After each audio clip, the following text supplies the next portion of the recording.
Tagal ko lang tinatanong ang totoong identidad at itong uri ng pelikula na meron tayo. Dahil dito ay nakaukit ang ating ang mga katanungan tungkol sa ating katauhan bilang Pilipino din. Dahilan sa mga naganap dito po sa naturang lugar. Samantala sa kasalukuyan po mga kaibigan ng mga kagawad ng pulisya ay sinisikap na hadlangan ang mga tao, mga kagawad ng media na nagnanais na makalapit dito po sa naturang area at atin pong nakikita sa mga... Huwag ka lalapit. Huwag ka lalapit. Unti-unting lumago ang pelikulang Tagalog noong panahon ng Commonwealth. Ngunit ito ay natigil noong panahon ng Hapon. Tatlong pelikula lamang ang na-produce noong 4 na taon na andito ang Hapon. Bawat buhay ay may kasaysayan, tulad ng pinangyarihan nang tayo'y magtanong. Masdang ko'y karigtan, dulot ay sadyang kaligayahan. Pagkatapos ng 4 na taon ng pananakop ng mga Hapon, muli itong umusbong hanggang sa tinaguriang ginintong panahon ng industriya ng pelikulang Pilipino. Okay, ito ang pinaka-productive na panahon na yugto sa pag-produce ng pelikulang Pilipino. Tungkat malimat sana, ayamat pangarap. Kasabay ng muling pagbangon ng bansa dahil sa digmaan, muli ring bumangon ang dalawang studio na itinayo bago ang digmaan, ang Sampaguita Pictures at LVN. Naging mabilis ang pagsigla ng pelikula sa bansa, kaya sinundan pa ito ng dalawa pang bagong studio. Ito ang panahon ng tinaguriang Big Four sa industriya sa ilalim ng studio system, ang Sampaguita Pictures, LVN, Premier at Lebran, na may kanya-kanyang mga artista, manggagawa at direktor na may mga nakalinyang pelikula taon-taon para maging monopolyo sa industriya. Sir, nakakapagdaan ako, nagulat sila na 1,000% nila nakakita ng Pilipino. Sabi mo yung noon, ng 70s, ang Filipino films ang pinaka-dito sa Igong Asia. So tayo unang Southeast Asia na umabot sa Cannes Festival, Filipino Broca. Tayo rin yung mga nauna sa Berlin, Tahimik and Bernal.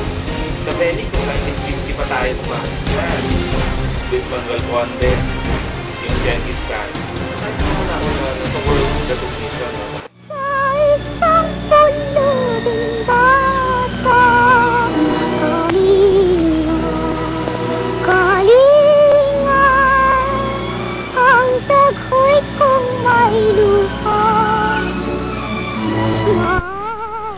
Sa gintong panahon ng industriya rin tinagurian ng Pilipinas na major filmmaker center sa Asia, dahil na rin sa simulang pagkakamit ng mga parangal sa iba't ibang film festivals. Wari ay walang mawala, limot, lalipong. Para rin palang malaki pelikula ang pinagdaanan ng pelikulang Pilipino dahil sa dami ng mga pagsubok na hinaharap ito. Tama, pero hindi pa dyan nagtatapos ang pakikibakan ng ating mga bida. Alamin natin kung paano nagpatuloy ang pelikulang Pilipino at ano naging tungkulin ng mga independent films noon.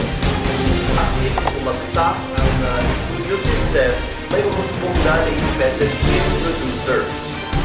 Ang mga tao muna, gusto na mapanood si Joseph Estrada, gusto na mapanood si Fernando Pomulo, gusto na mapanood si Amalia Fuentes, si Bertie, sino ba gumagawa niya? Itong mga artistang ito ay may pangalan na alam nila na ang pangalan nila ang umahatag ng manunood sa pelikulang Pilipino at mga pelikulang ngayon na bale, sila na nag-produce.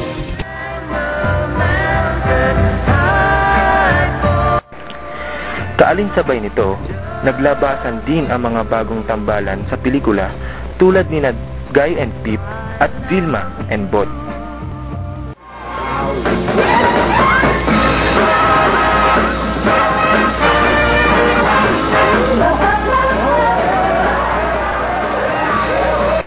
Gayon din, hindi rin nagpauli ang Pinoy sa paggawa ng bomba films upang ipangtapat sa mga dayuhang mahalay na pelikula ng mga dayuhan.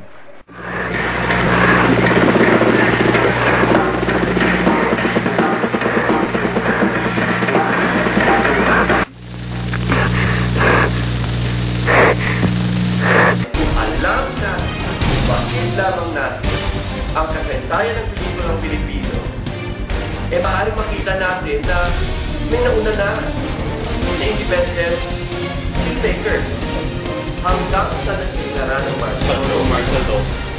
Yung mga Pinoy, gumagawa sila mga pelikula na akala nyo pinapapasin nila, akala mo back movie, pero may disipin naman, lahat may sinasabi, may tinatago. Tinupunan nila yung gobyerno.